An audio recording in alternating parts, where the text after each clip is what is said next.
যা গরম পড়েছে অনেক রান্নাবান্না কিন্তু করে খেতে ইচ্ছে করে না, কিন্তু আজকে দেখো আমার অনেক রান্না হয়ে গেছে, তবে সবই হালকা পাতলার মধ্যে। সকাল সকাল ঘুম থেকে উঠে বাজার চলে গেছি, আর অনেক বাজার করে নিয়ে এসেছি বড়মশাইয়ের সাথে গিয়ে।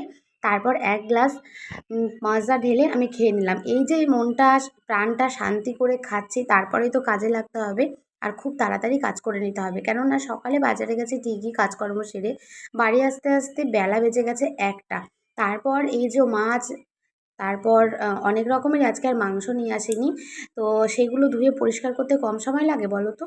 মাছের তেল এনেছে, চিংড়ি মাছ এনেছি, মাছের ডিম, এখানে রুই মাছ আছে, তারপর এনেছি পাবদা মাছ, আর এদিকে মাছের ডিম, তো মাছের ডিমের বড়া। কিছু কিছু আছে বরের পছন্দ মতনই খাবার দাবার। আর এই যা গরম পড়েছে, বর বলছে আর কিছু খাও না খাও, একটু ফল টল বেশি বেশি করে খাও। তো এখান থেকে না আমাদের খাওয়া দাওয়া হয়ে যাবার পর মনে পড়েছে ভিডিও করতে হবে। তো একটা গোটা তরমুজ এনেছিলাম, সেখানে অর্ধেকটা আমি, বর আর মেয়ে মিলে খেয়ে নিয়েছি, আর অর্ধেকটা আছে। এখানে দেখো এক ফানা কলা আছে, তারপর দুটো পেয়ারা এনেছি, মেয়ের জন্য আঙুর ফল এনেছি, আর এখানে বাজারের মধ্যে কলমি শাক এনেছি, ভীষণ ভালো লাগে আমারও, আর ওর বাবাও পছন্দ করে। পুদিনা পাতা এনেছি, এখানে বকফুলের বড়া। বকফুলের বড়াটা আমরা শীতকালেই খেয়ে থাকি এবং শীতকালে পাই, কিন্তু বাজারে গিয়ে আজকে চোখে পড়লো, ওই জন্য নিয়ে আসলাম।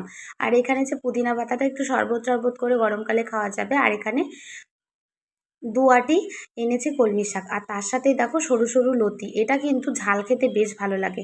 একদিন এই কচুর লতির রেসিপিটা তোমাদের সাথে শেয়ার করব অবশ্যই।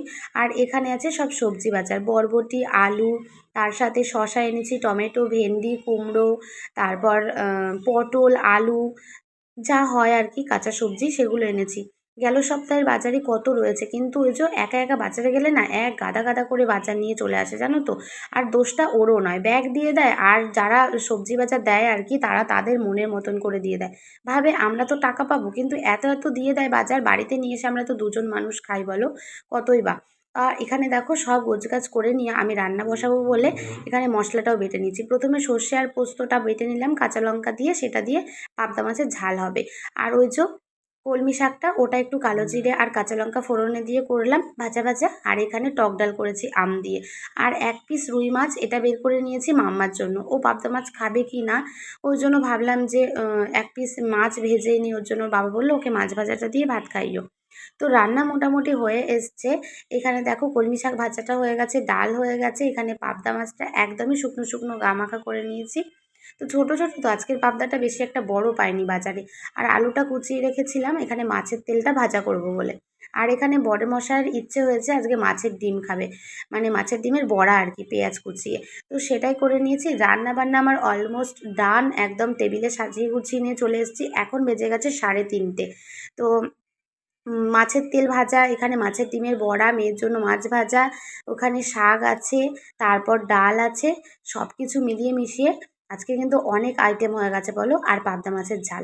তবে একটা রান্নাও কিন্তু রিচ নয়, তবে হ্যাঁ তোমরা যদি বলো গরমকালে মাছের তেল, তো বর বললো একটু পেয়েছি যখন নিয়েই নিই, খাওয়া দাওয়া করে একটু এসি চালিয়ে ঘুমিয়ে পড়বো, অতটা গরমও লাগবে না, কষ্টও হবে না। তো বললাম চলো তাহলে তোমার কথাই রাখা যাক। আর দেখো সুন্দর করে সাজিয়ে গুছিয়ে এক প্লেটটা ভর্তি করে ওকে দিয়েছি। আর যখন এরকম সুন্দর রান্নাবান্না করে তো সুন্দর করে সাজিয়ে দিতে মনটা চায় বলো, তখন যখন এই প্লেটটা ভর্তি করে সাজিয়ে দিই না, তখন বলবে আজকে কি আমার জন্মদিন নাকি, তুমি এত কিছু রান্না করে সাজিয়ে দিয়েছো। আচ্ছা বলো তো দেখি, যখন সুন্দর সুন্দর রান্না করি তখন তো মন চাইবে যে সুন্দর করে সাজিয়ে তারপর দিই।